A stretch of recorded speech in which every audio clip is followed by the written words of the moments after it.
江澄也很气，什么蓝湛帮忙牵线，带他熟悉资源，遇到几次陌生人，蓝湛介绍个名字就不开口了好吗？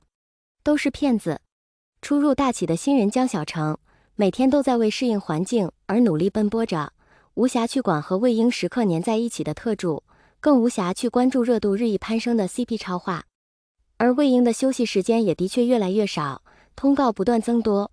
随着魔道电影档期公布，最近关于他的采访也多了起来。记者，请问和花城合作有什么感想？魏婴，花城是很好的合作伙伴，就是味觉好像有点问题。记者，经常看到谢莲探班，他和花城真的是兄弟关系吗？魏婴，这个你应该问他们本人呐。记者，传闻沈导脾气暴躁，有影响你表演吗？魏婴，只有正面的影响。能不能问和电影本身相关的问题？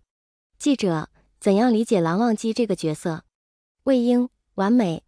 随后就会出现各种相关新闻标题，诸如井号魏婴与花城因口味不合心生嫌隙，井号谢莲探班，新人不屑理睬井号魏婴拒绝评价导演井号魏婴因戏生情，难怪排斥谢莲。井号不一而足。江澄冲到魏婴家，不是告诉你接受采访要带脑子吗？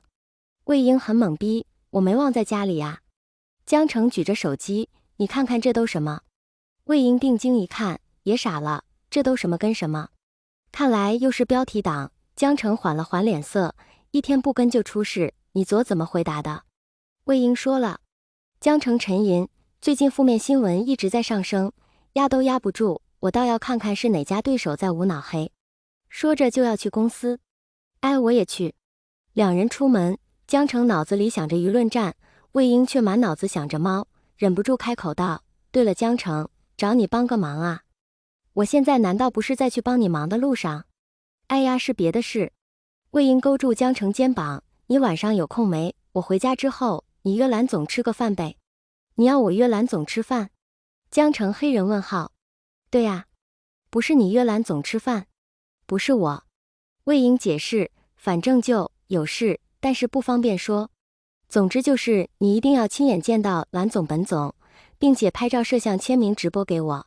江澄狐疑地看着他，你又犯什么病？是蓝总晚上要变身要我看着他，与此同时你要在另一个城市拯救世界吗？魏婴擦汗，你想象力真丰富。江澄翻白眼，最近忙着呢，别给我找事。可是咱签约后还没好好谢谢蓝总呢，别让人觉得咱不懂人情啊。这句话戳到了爱面子的某成的痛点，魏婴一看有戏，继续撺掇，而且最近黑子这么多，电影还没上映呢，你都忙不过来了，肯定要请教一下娱乐圈大佬。江澄想了想，其实蓝湛一天天的紧跟魏婴，总有种山雨欲来风满楼的紧张感，他们也很疑惑，是该提前做些准备，于是回答道，你说的有道理。我约好人，你跟我一起去。江澄逆着他，蓝家人风评一直很好，从未有过黑料，你这么招黑也得去请教请教。哎，江澄靠得住，母猪也上树。计划跟不上变化，魏婴只好再想办法如何能同时监视到蓝氏兄弟和猫咪兄弟。对了，魏婴一拍手。江澄吓一跳，干嘛？魏婴道，你约他和蓝湛上我家吃吧，这样有诚意。你要亲自下厨？是啊是啊。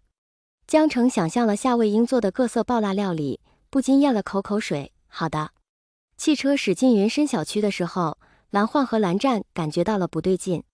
蓝焕从后座上悄悄充当司机的江澄，江先生，我们不是去哪家餐馆吗？副驾上的魏婴回头道，不是啊，今天我在家亲自下厨，已经准备好食材了。我之前没说吗？后座上的蓝氏兄弟齐齐摇头。哦，那你们现在知道了。魏婴一脸无辜。那你开什么车？从公司到小区走路就几分钟啊。万万没想到被魏婴摆了一道，眼看着车就要进地下车库了，蓝焕眼珠一转，按开了的手机的震动声效，在嗡嗡声中道，公司来的电话，你们停好车先上楼吧，我和阿占打完电话上去。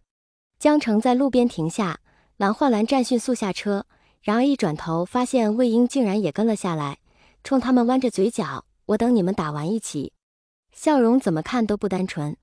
跑不掉了。蓝焕硬着头皮打了几个电话，携弟弟视死如归地跟在魏婴后面。蓝湛看一眼兄长，蓝焕小声道：“阿战无需担心，我安排好了。”是吗？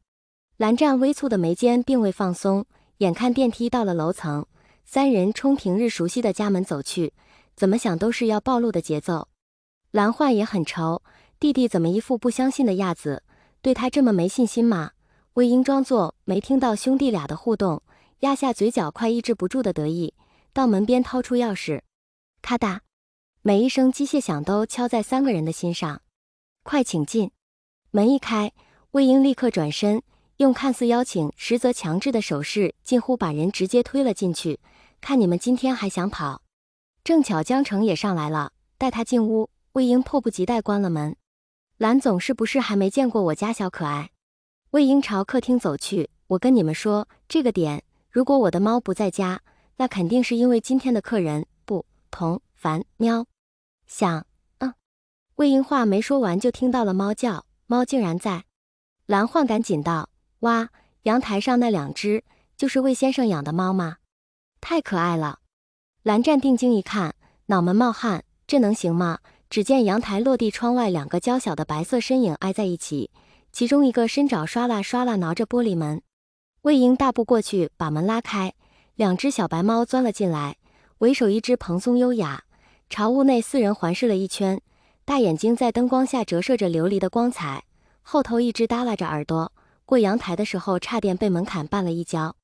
两只猫进屋后就乖巧地围着魏婴打转，但是站在世界中心的魏小英此刻却并不开心，她口唇微张，半晌才用滞涩的声音艰难唤道：战战和焕哥。耷拉耳朵的小白猫听到主人叫它，欢快地喵了一声，而琉璃眼的则维持高冷。我读书少，你们不要骗我，这俩明明是波斯猫和折耳猫吧？蓝湛、蓝焕，猫们，魏婴很生气，非常生气。他坐在离阳台最近的座位，冷风悠悠地吹到他的背上，吹得他幽怨地盯着对面的兄弟俩，以示对他们把自己当成傻子和瞎子的控诉。蓝湛没敢直视魏婴的眼睛，只将目光落在桌面上的两只猫身上。我想了想，不知道说什么，干脆又闭上了嘴。蓝焕还在试图洗脑，我听阿战说过，白的同色不一样，又认为先生做主人怎么会弄错嘛？哈哈哈哈哈，声音渐弱。平日里对人无数的魏婴差点脱口而出：你哈哈什么你哈哈，谁跟你哈哈哈哈。不过他在身为猫咪的主人和蓝家的小员工双重身份中挣扎了一下，压抑住了自己的天性。江城掏出眼镜擦了擦，架在鼻梁上，眯着眼道：好久没看见，我瞅着和以前也不太一样啊。说着伸手摸了把琉璃眼的猫，奇怪，以前根本不让我碰呢。